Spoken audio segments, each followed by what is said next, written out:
Quarantine with the Falcons. We all continue with our at-home order.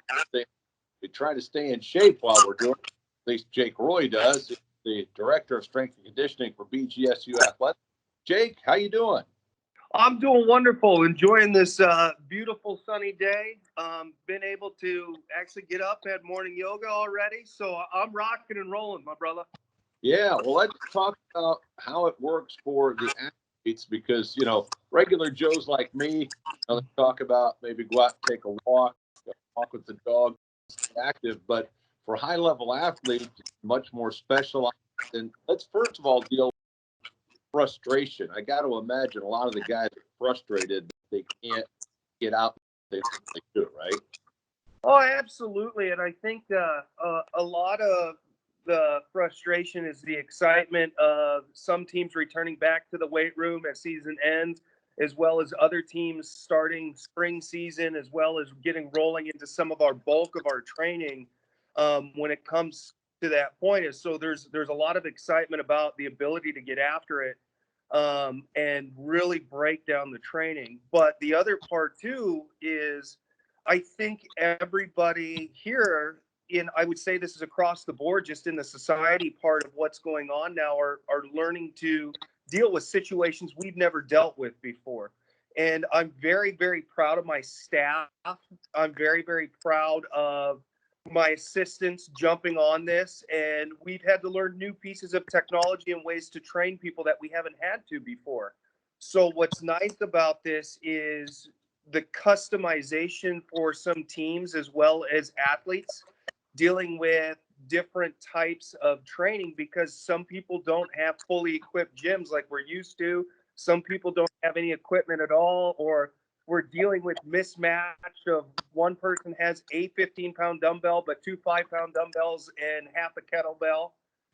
So it's been a great experience from a standpoint of us having to adapt, and my staff has adapted greatly. The other part too, and I'm very, very proud of our athletes, the way they've communicated and been very open to this style of training, to where we're dealing with a group of athletes that are not only in the United States, but I mean, they're all over the world.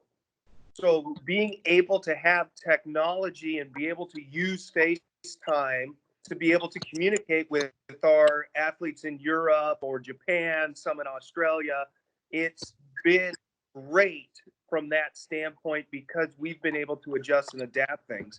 Kind of how our training has also changed, because we are on completely online, is we've been using um, our Teamworks app, which is we'll type up a workout as a staff.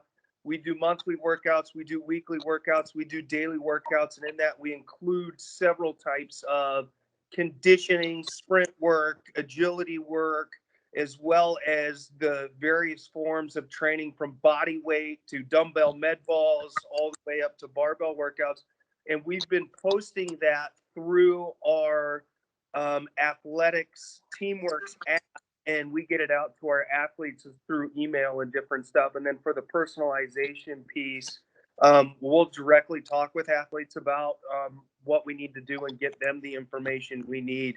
So it's been a opportunity for my staff to get workouts out. But one thing we talked about as a group, as far as strength and conditioning, is we can use this time to develop a platform for summer training or winter break training for those athletes that aren't on campus during the month of December.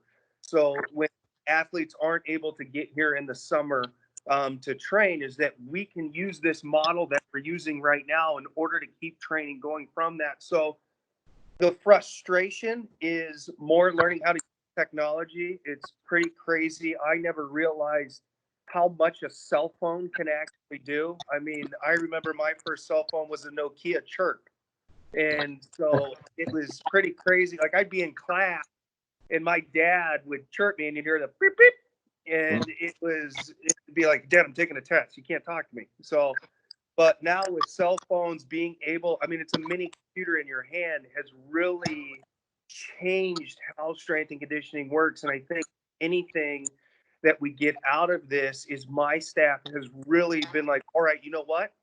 The situation is the situation. What the way we are in with COVID and everything, let's use this opportunity to grow and develop a platform to use in the summer.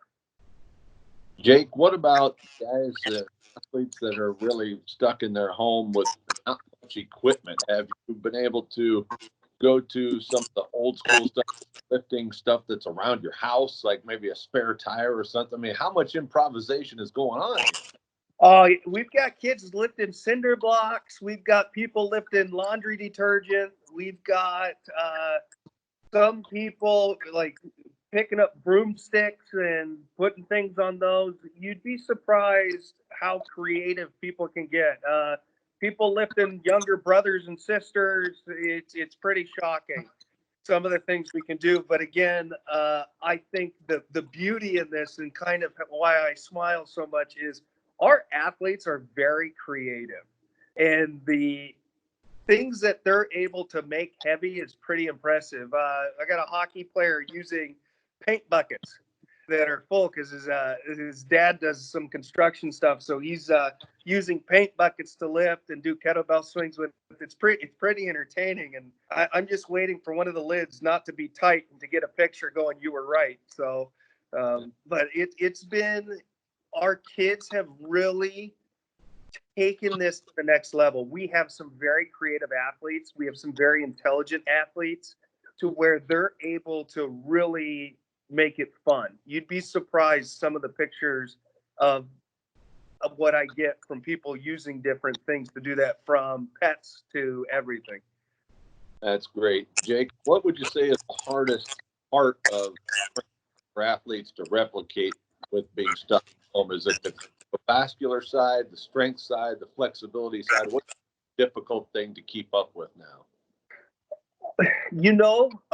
Now that we're in day 34 of doing this, I have to be honest. I think it's now gone away from the physical side of being able to do exercise and doing that. Rather, it's more motivation at this point, because I got to be honest, it's this time in the beginning, it was like, oh, I get to catch up on like some reading. I get to catch up on like some paperwork, programming and stuff. But now that we're into this, I mean, I can't wait to get back into the weight room, get back in front of our athletes, get coaching again, to do that, to where I think now it's more of the mental side of this, of keeping people engaged, keeping people motivated to do it. But I've got to be honest, it's our athletes are really getting after it. And as far as doing things, I think the biggest challenge that comes down to this is keeping the workout fresh, keeping the challenges going, so that we do keep people engaged on our end.